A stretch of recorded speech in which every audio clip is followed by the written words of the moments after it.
प्रदेश की बड़ी खबरों का नमस्कार। आप देख रहे हैं नेशन ऐप समाचार। मैं हूं आपके साथ शुभी शुक्ला।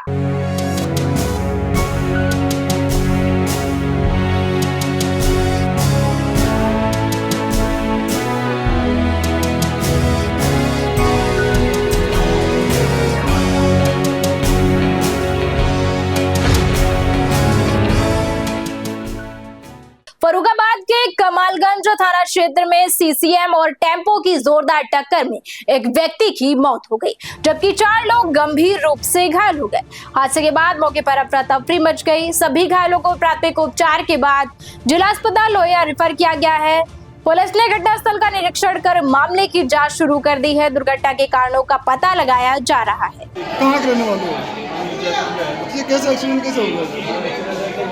सरैया से आ रहे थे, मिट्टी लेके आ रहे थे, तो हम लोग इधर आए, भटपुरा के आगे आए, ट्रक वाला जो कट मारता हुआ लेके गया, तो उसके चक्कर में जिनका वेरियंट जुड़ा उसमें पहले तो लड़ा जाके उसमें ट्रक में, उसमें पिकअप में, उसके बाद में जो है संभाल नहीं पाया, ड्राइवर ने संभाल नहीं पाया, उसको भी चोट लगी।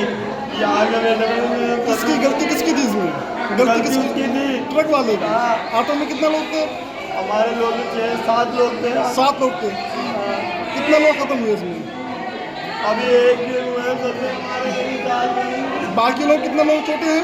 बाकी चोट आने की भूल गई है, उनकी टेंशन नहीं है, अभी जो केंद्र में घायल आए हैं, कितने घायल थे और क्या कंडीशन थी? यहाँ पर अभी 5 लोग घायल लाए गए हैं, जो कि 108 एम्बुलेंस के द्वारा लाए गए थे, और इसमें 2 के काफ़ी गंभीर चोट थी, तो उनको प्राइमरी ट्रीटमेंट देके और उनको रेफर किया गया है। और बाकी एक यहाँ जो बंदा है रईसुद्दीन करके, वो यहाँ पर ब्रॉड डेड, वो मृत अवस्था में ही लाए।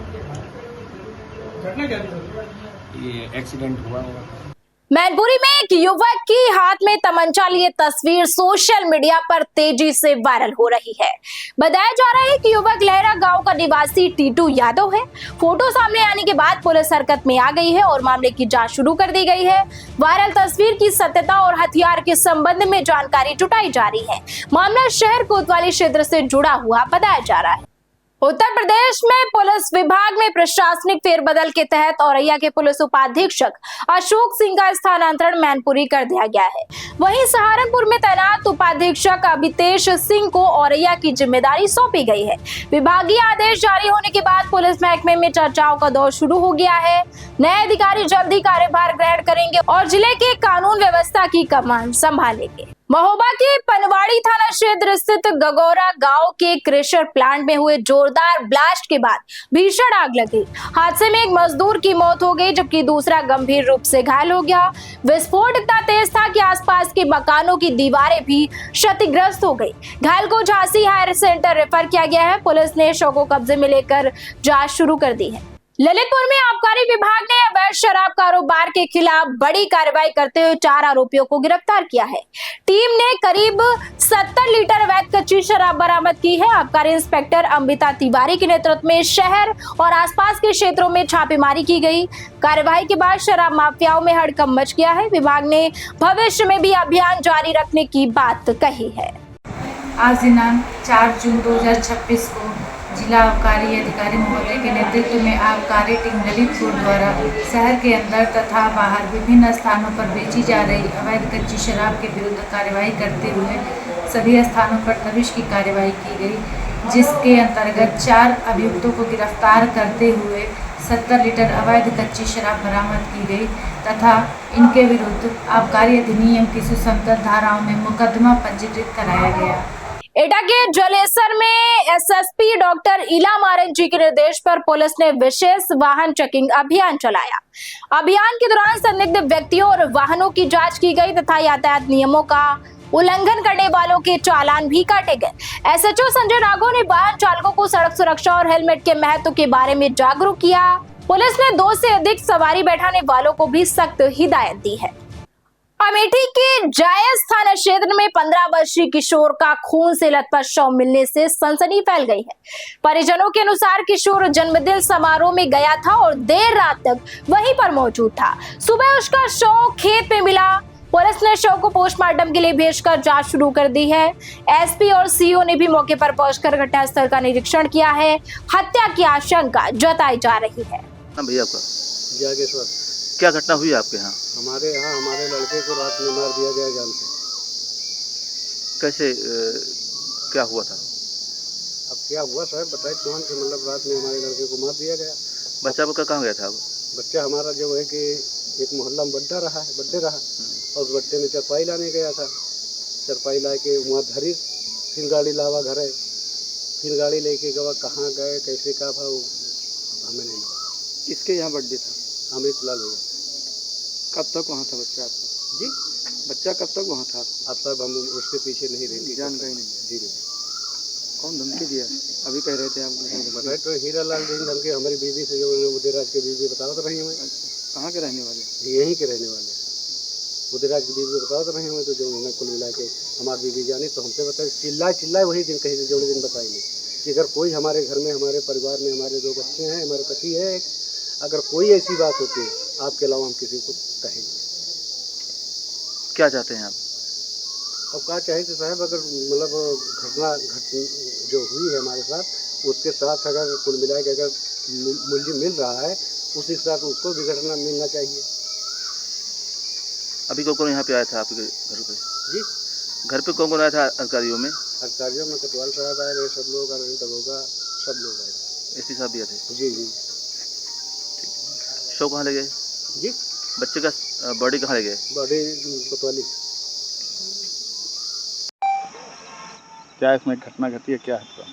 आज दिनांक 5/6/2026 को समय सुबह करीब 5:30 बजे थानाध्यक्ष जायस को सूचना मिली कि उनके थाना क्षेत्र स्थित गांव पूरे बक्सी में आरेंद्र जिसकी उम्र करीब 15 वर्ष है, इसकी डेड बॉडी मिली है। तत्काल थाना प्रभारी पुलिस टीम के साथ मौके पर पहुंचे तो मृतक के गले पर चोट के निशान थे।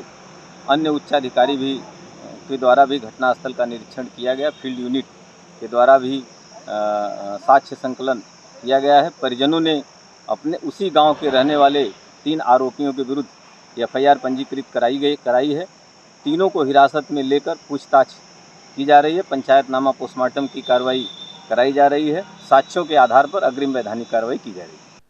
एटा के जलेसर क्षेत्र में जल निकासी की उचित व्यवस्था न होने से सड़कों पर जलभराव और गहरे गड्ढों की समस्या बढ़ गई है। राहगीरों और वाहन चालकों को काफी परेशानियों का सामना करना पड़ रहा है। स्थानीय लोगों का कहना है कि आए दिन दुर्घटनाएं हो रही है, लेकिन जिम्मेदार विभाग ध्यान नहीं दे रहे हैं। आगामी शनि जात मेले में पहले सड़क मरम्मत और जल निकासी की मांग तेज हो गई है। क्या नाम है आपका? शिषपाल वासड़े। जी ये आगरा रोड है, ये काफ़ी गड्ढे हैं, इसमें क्या समस्या है और कितने दिनों से समस्या है? ये करीबन 2-2.5 साल से तो लोग घायल भी होते हैं, लोग घायल हो रहे हैं, सब खाए थे फूट फाट सब चले जाते हैं, बाइक वाले गिरते हैं। हाँ क्या किसी के द्वारा ध्यान दिया गया शासन प्रशासन की कोई तरफ से? प्रशासन है कोई शासन है कोई ध्यान नहीं आ दे रहा। तो ये कौन सा रोड है? आगरा रोड, आगरा अड्डा, एटा रोड है, बाईपास। ये आगरा चौराहा पड़ता है, जलेसर आगरा रोड है। ये चौराहे पर काफ़ी गड्ढे हैं, क्या समस्या, कब से समस्या है? परेशानी है यहाँ पे, जो लोगों का पानी है भर रहा है, पानी कोई निकासी नहीं हो रही है, नाला खुला हुआ है, उसके रास्ते नहीं बनवा रहे हैं लोगों का है। कब से गड्ढे हैं? ये करीब हो गए 2 महीने से ज़्यादा होने जा रही है। तो कोई मोटरसाइकिल वाले गिर जा, पिक्की वाले लेडीज सवारी से गिर जाती है, कोई ध्यान नहीं दिया जा रहा। कोई नहीं दिया। फतेहपुर के मलवा थाना क्षेत्र में तेज रफ्तार रोडवेज बस सड़क किनारे खड़े ट्रक से जाकर टकरा गई। हादसे में बस चालक की मौके पर ही मौत हो गई, जबकि कई यात्री गंभीर रूप से घायल हो गए। सभी घायलों का इलाज जारी है। मेडिकल कॉलेज में घायलों को भर्ती कराया गया है। पुलिस और आहट टीम ने मौके पर पहुंचकर चालक का शव बस से बाहर निकाला है। प्रारंभिक जानकारी में चालक को झपकी आने की आशंका जताई जा रही है। इटावा के इकदिल थाना क्षेत्र के आसई गांव में 55 वर्षीय महिला का शव जंगल में पेड़ से लटका मिलने से पूरे इलाके में हड़कंप मच गया है। सूचना मिलते ही पुलिस और फोरेंसिक टीम मौके पर पहुंची है और जांच शुरू कर दी है। प्रारंभिक जानकारी के अनुसार महिला पारिवारिक विवाद से परेशान थी। घटनास्थल से कीटनाशक दवा का पाउच भी बरामद हुआ है। पुलिस ने शव को पोस्टमार्टम के लिए भेज दिया है। क्या नाम है? अंकित। कौन सा गाँव है? हाँ सही।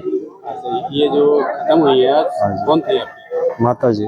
क्या मामला था, कैसे खत्म हुई, कैसे? कुछ नहीं मामला जी, कोई बात नहीं थी। हम वो बड़े भाई साहब मेरे दाना पानी लेने गए थे, अब हम लोग अंगूठा लगाने गए थे। दोनों भाई मौजूद थे नहीं घर पे। जब आए घर पे तो देखा मम्मी नहीं। मैंने सोचा दवाई रोज लेने जाते हैं, दवाई लेने गई होंगी।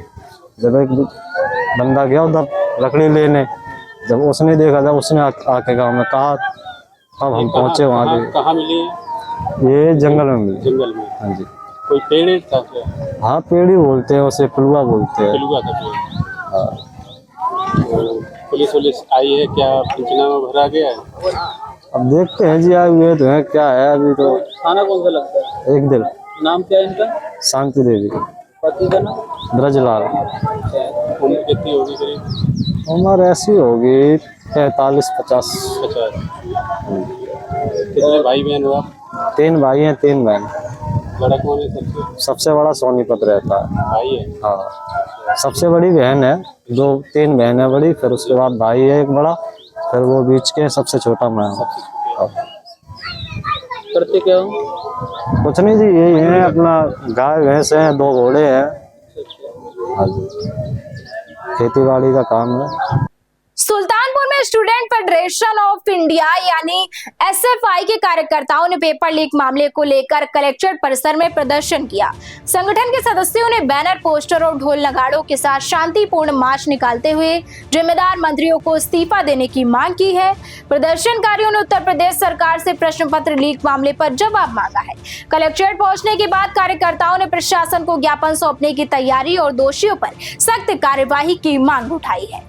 बांदा पहुंचे प्रदेश सरकार के प्रभारी मंत्री दिनेश प्रताप सिंह ने विकास कार्यों और कानून व्यवस्था की विस्तृत समीक्षा बैठक की है। उन्होंने 40 लाख रुपए से अधिक लागत वाली परियोजनाओं को समयबद्ध और गुणवत्तापूर्ण ढंग से पूरा करने के निर्देश दिए हैं। प्रधानमंत्री सूर्य घर योजना, किसान सम्मान निधि, फसल बीमा, स्वास्थ्य सेवाओं और जल जीवन मिशन की प्रगति की भी समीक्षा की गई है। मंत्री ने बारिश से पहले सड़कों की मरम्मत, महिला सुरक्षा, साइबर अपराध जागरूकता और लंबित राजस्व वादों के शीघ्र निस्तारण पर विशेष जोर दिया है। के क्षेत्र के प्रभारी मंत्री बन करके मैं आप लोगों की सेवा करने यहाँ आया हूँ। मैं धन्यवाद देता हूँ अपने उत्तर प्रदेश के यशस्वी मुख्यमंत्री जी को, जिन्होंने भगवान श्री राम के पावन तपोस्थली बांदा में मुझे यहाँ के लोगों की सेवा का अवसर दिया। हम सभी माननीय विधायकगण, पार्टी के संगठन के लोग, प्रशासनिक अधिकारी, सब लोग आज बांदा का बेहतर विकास कैसे हो, डबल इंजन की सरकारों के द्वारा बांदा के लोगों के जनहित में संचालित योजनाओं का क्रियान्वयन गुणवत्तापरक हो, इसके प्रयास के लिए हम लोग आतुर हैं। जो आपको दिखाई देता हुआ पूरा बांदा यहाँ पर प्रशासनिक और राजनीतिक दोनों लोग इकट्ठा हैं। हम लोग प्रयास कर रहे हैं कि अधिक से अधिक जनजीवन सुगम हो, सहज हो, सरल हो, विकसित हो। इसका प्रयास हमारी सरकार के द्वारा किया जा रहा है। ये आज हमारी पहली बैठक है और मैंने अभी अधिकतम विभागों की समीक्षा की है, जिसमें मुझे महसूस हुआ कि बांदा का प्रशासन उत्तर प्रदेश की सरकार की आशा के अनुरूप जनता की बेहतर सेवा करने के लिए प्रयत्नरत है। बहुत सारे मानदंडों पर हमारे बांदा जनपद को पहला नंबर, दूसरा नंबर, चौथा नंबर, विदिन 20 टॉप 10 में बांदा ने जगह बनाई है। इसके लिए मैं अपने अधिकारियों को धन्यवाद देता हूं कि सरकार की आशा के अनुरूप बेहतर जनता की सेवाएं यहां पर कर रहे हैं। जहां कहीं असुविधा होगी हम लोग समीक्षा कर रहे हैं और बेहतर करने का प्रयास करेंगे। मंत्री जी, राहुल गांधी ने कहा कि देश में बहुत बड़ा आर्थिक संकट आने वाला है और ऐसी आर्थिक तबाही आएगी कि लोग अपने जीवन में भूल नहीं पाएंगे। ये राहुल गांधी बांदा में भी उसको नहीं छोड़ेंगे। आप मुझे बताइए कि जो हमारे देश के यशस्वी प्रधानमंत्री जी कह रहे हैं कि ऐसा कुछ हो सकता है, वो जन जागरण के लिए कह रहे हैं और खुद भी सारी तैयारी कर रहे हैं कि किसी भी दशा में हमारे देश की जनता को वैश्विक संकट के कारण उत्पन्न हुई परिस्थितियों को सामना न करना पड़े। इसका प्रयास हमारे देश के यशस्वी प्रधानमंत्री जी और उनके नेतृत्व में डबल इंजन की सरकारें कर रही हैं। मैं उम्मीद करता हूं बहुत सारे संकट हमारे देशवासियों के सम्मुख आए मोदी जी की सरकार में। दुनिया में सबसे कम हानि अगर कहीं हुई है तो भारत में हुई है।